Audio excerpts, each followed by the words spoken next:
Liberté d'expression, deux poids, deux mesures, c'est le débat qui oppose Renaud Dely de l'Obs et Guillaume Roquette du Figaro Magazine. Je pense qu'on sent une forme de contradiction ou de paradoxe entre d'un côté ces attentats contre Charlie Hebdo où tout le monde a bien identifié et répété que c'était la liberté d'expression qui était en cause, et puis une tentation de corseter, d'encadrer cette liberté d'expression quand elle ne va pas dans le sens dominant. On l'avait déjà vu avant les attentats, avec la polémique autour d'Éric Zemmour, dont le Premier ministre s'était autorisé à dire qu'il ne méritait pas d'être lu. De quel droit, je ne sais pas. Zemmour viré d'ITélé.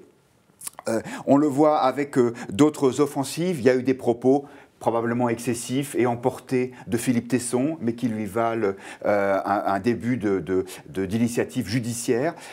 Comme si, bien sûr, on avait sacralisé la liberté d'expression à cause du drame qui a touché Charlie Hebdo, mais qu'on n'avait pas complètement envie d'aller au bout du débat, de toucher les sujets qui fâchent, comme si peut-être il y avait la volonté pour entretenir une paix sociale, à mon avis un peu artificielle, d'occulter une partie du débat.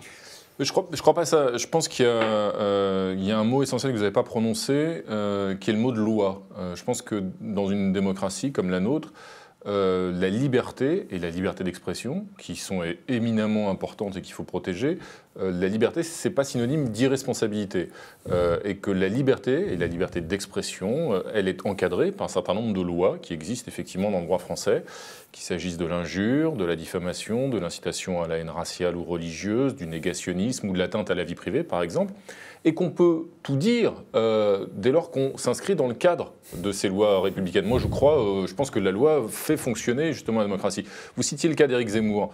Il a eu un conflit avec l'un de ses nombreux employeurs, mais il n'a pas été poursuivi pour les propos qu'il avait dit à cette occasion-là. En revanche, il a été effectivement condamné il y a quelques années pour incitation à la haine raciale. Bon, c'est la loi qui l'a déterminé. Philippe Tesson, il est, semble-t-il, poursuivi. Les tribunaux jugeront s'il a commis un délit en proférant les propos qu'il a proférés ou pas.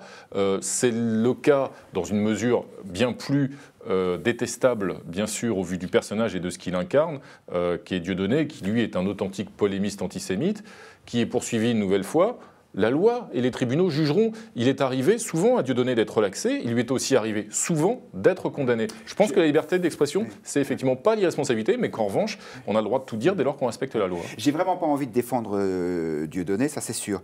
Mais je m'interroge quand même sur, justement, la nature de cette loi. C'est-à-dire que vous dites, on peut tout dire à condition de rester dans les limites de la loi. Sauf que la loi a criminalisé un certain nombre de points de vue. Et donc, par exemple, on n'a pas le droit de dire du mal d'une religion. Il faut dire, l'islam peut être dangereux d'une certaine partie, mais il ne faut pas dire les musulmans, parce que sinon, c'est une incitation à la haine contre une communauté. Tout ça, je le comprends. Ça part des meilleurs sentiments. Sauf que le résultat des courses, c'est quoi? Le résultat des courses, c'est qu'il faut qu'on fasse attention à chaque mot. Le résultat des courses, c'est que le débat public, il est complètement corseté. Et je pense que ça n'est pas forcément utile, ça n'est pas forcément efficace comme dispositif. Regardez ce qui s'est passé avec le Front National depuis 25 ans. Il y a eu des offensives contre lui, en particulier judiciaires. Il y a eu procès après procès pour essayer de les faire taire. Et le résultat, c'est qu'aujourd'hui, il est au score qu'il obtient. Quand il y a le dépôt de plainte est systématique, je veux dire qu'il y a une espèce de judiciarisation absolue du débat politique. Moi, je pense que ces lois qui existent, il ne faut pas les sacraliser en disant « Ah, c'est la loi ». Ça n'a pas toujours été la loi. Le débat politique a été beaucoup plus libre sur les sujets de société dans le passé, et ce n'était pas forcément moins bien qu'aujourd'hui. Je ne crois pas du tout, parce que vous évoquez le passé. Effectivement, regardons la longue durée. On dit aujourd'hui, dans le débat politique, qu'on s'en réjouisse ou qu'on le déplore, mais on dit des choses beaucoup plus violentes et beaucoup plus fortes qu'il y a 30 ans, y compris sur les questions d'immigration, les questions de sécurité. Le Premier ministre lui-même, qui est de gauche, a parlé hier d'apartheid.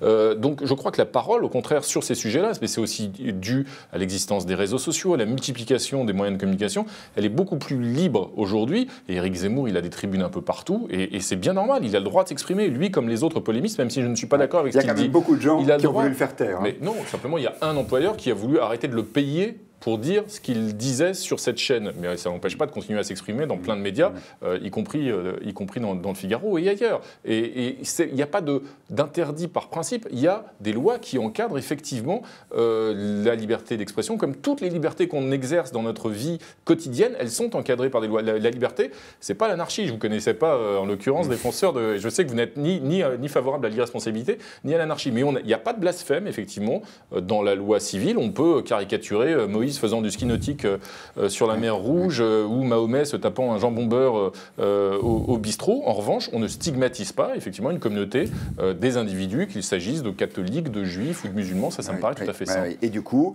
le débat, il est... le débat, il n'a jamais été aussi vif, y compris sur l'islam. Oui, mais il se fait à coup de procès.